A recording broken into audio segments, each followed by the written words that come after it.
Greetings and welcome, friends. I'm Ash, and today, even though I have a bit of a cold, I would really like to talk to you about World of Horror.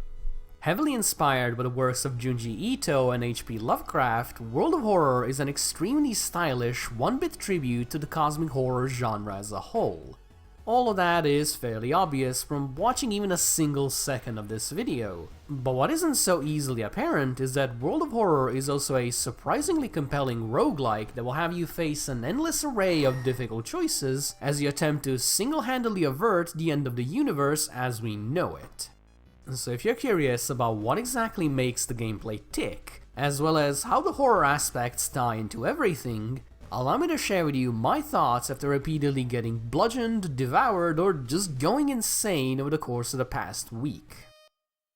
Each run for World of Horror will have you attempt to resolve 5 mysteries, or rather 5 short horror stories, followed by a climactic climb up a lighthouse in order to, hopefully, stop an elder god from smashing its way into our world and snuffing it out.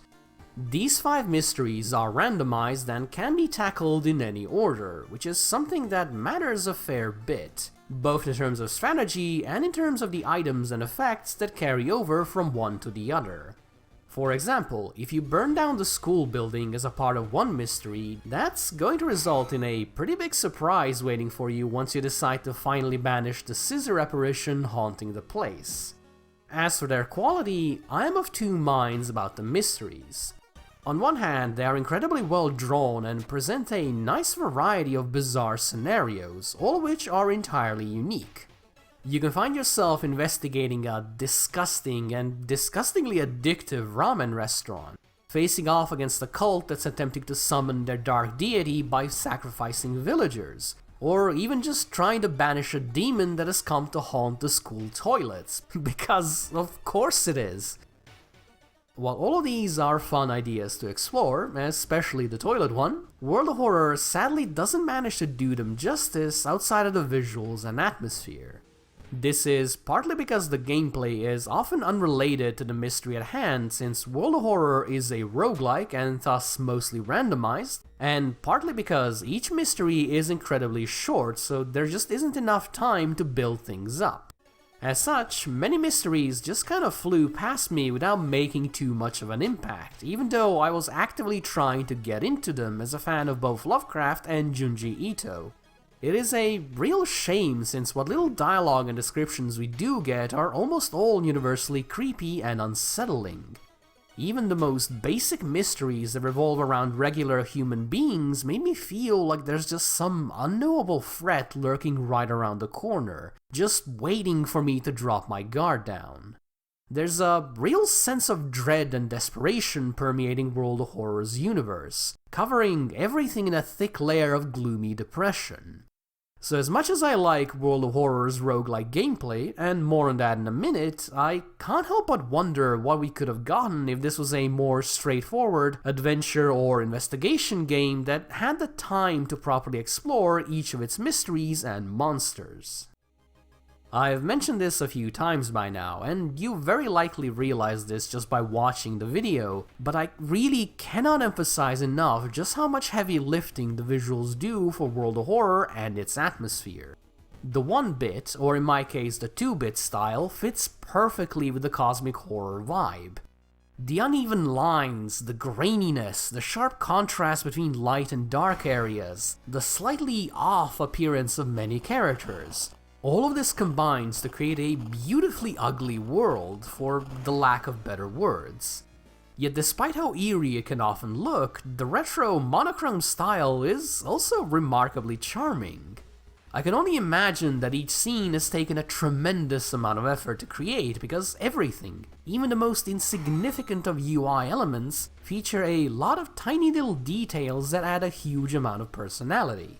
So even though World of Horror would have worked just fine with any other art style, the 1-bit look truly elevates the whole experience and feels like the perfect fit for the whole end of the world scenario. That said, despite the visuals and the highly foreboding atmosphere, World of Horror isn't actually all that scary. There's a couple of creepy mysteries to be sure, and more than one enemy that is just downright unsettling to even look at. But at its core, World of Horror is a roguelike, and with that comes the greatest enemy of all horror: familiarity. Once you've seen a monster or a mystery a few dozen times, it no longer holds any sway over you. It stops being an eldritch abomination from the darkest corners of the universe, and instead it turns into Terry the troublesome tapir that's best dealt with 2 solid smacks to the snoot, cause I mean, look at him, he's just a silly boy. However, just because it isn't scary doesn't mean that venturing through World of Horror is a bland and uninteresting experience. On the contrary, it's probably a bit too intense, as you're constantly having to deal with endless problems that can, and will, completely cripple your character, thus forcing you to enact increasingly desperate measures to keep yourself from slipping away. This then only makes the problems worse, and so the cycle goes until you either fall apart or rise triumphant. And you know what? I absolutely love that! If you could save the world after a leisurely stroll through the park, it would not only undermine the overarching threat of the old gods, but it would also be a profoundly unsatisfying experience. But if you stumble to the top of that lighthouse, battered and bruised, riddled with curses and life-threatening medical issues, and you still end up succeeding despite the game throwing everything it could at you, that feels amazing. And World of Horror truly gets that, so even on the easier difficulty settings, it is not only possible to fail, but it is expected. This is the end of the world, and it really feels like it. As a consequence of this, you might also find that your own moral guidelines are quite, flexible. Sooner or later, you're going to get squeezed from all sides, and you'll be forced to decide. Are you going to risk the fate of the entire world, or are you going to do what it takes to succeed? After all, do a couple of lives really matter in the grand scheme of things? Especially when we're talking about the end of the universe as we all know it. I certainly hope not, because I threw a whole lot of people to the wolves to buy myself precious minutes. When it comes to the actual moment-to-moment gameplay, World of Horror is fairly passive, though it is still rather satisfying. The investigation side of things is pretty much just clicking a button, maybe making a decision here and there, and then just seeing what happens. Things do get a little bit more complicated once you add all of the various shops and side attractions into the mix, but it never really gets more elaborate than pressing a button and making a dice roll to see if you pass the skill check. Now, you would think that a system like this would get very boring very quickly, but the simplicity only serves to further highlight your strategy and decision making, though more on that in a second. As for the combat, the system is slightly more complex. Stats and dice rolls are still king, but this time around you're able to choose from a variety of different options that all use up a certain amount of time units. Your goal is to fill out a sequence bar with as many attacks and defensive abilities as your time units will allow, and then simply pray your character gets through this mess with all their limbs intact. If things aren't looking good, you also have the option to run, though as you might imagine, letting a horrific monster rampage throughout the city is a surefire way to push the whole end of the world thing just a bit closer. Unfortunately, while I do enjoy the combat system and the inherently massive risks that comes with every single fight, this is easily the most frustrating part of World of Horror to learn purely because of the UI.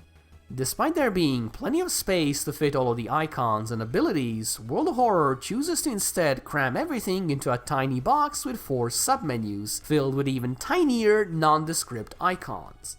For goodness sake, the attack menu can have 3 different dagger icons and 3 different shouting men, all of which mean different things yet look remarkably similar at a glance. It also doesn't help that abilities you often want to use together, such as dodging, blocking, and attacking, are in 2 separate submenus for no reason other than to annoy you. The worst problem, however, is when new abilities get temporarily added for story reasons, because not only do you not get notified of this, they can also be hidden in the submenus, so you just kinda have to randomly stumble upon them. While you do eventually get used to this madness, or at least memorize which events give you new abilities, The over-reliance on tiny icons and sub-menus is an unfortunate blemish on World of Horror's otherwise functionally simplistic design. To bring things back around, while the gameplay is simple, the complexity comes from the myriad of decisions you can make that can and will have far-reaching consequences. Nothing comes cheap in World of Horror. Even the simple act of entering a shop furthers the doomsday clock. Similarly, you only get a tiny amount of free healing throughout your entire run, so managing your resources and items is a constant struggle. This means that every decision you make, even the extremely simple ones, do actually matter. They might not all change the course of your run immediately, but do enough good or bad things in a row and you'll definitely notice the impact. The most exciting part is when you get messed up really badly, whether by taking a big risk and failing or purely due to randomness, as you're then forced to do just absolutely insane things in order to survive. For example, imagine you picked up a bloated piece of monster flesh during your first mystery. Well, you're currently on the brink of death, and that thing does give a lot of stamina, so, I guess we're eating that. Oh look, it turns out the space pork was actually cursed, and you now have eternal hunger that can only be sated with human flesh. Well, whoopsie-doopsie. And mind you, that's a fairly minor thing that can happen to you. As a consequence of this, I found myself weirdly invested in every single one of my characters. All of them suffered horribly throughout their journey, and many of them didn't make it. So whenever one stumbled to the top of that lighthouse and averted the catastrophe, it always felt like a real triumph. So even though I don't think World of Horror is going to be one of those roguelikes I play for hundreds of hours, I think I'm definitely going to keep playing it for a little while longer, as I would love to unlock all the hidden characters and items, just to see what kind of nonsense they can get up to, as well as what sort of stories their lives will tell.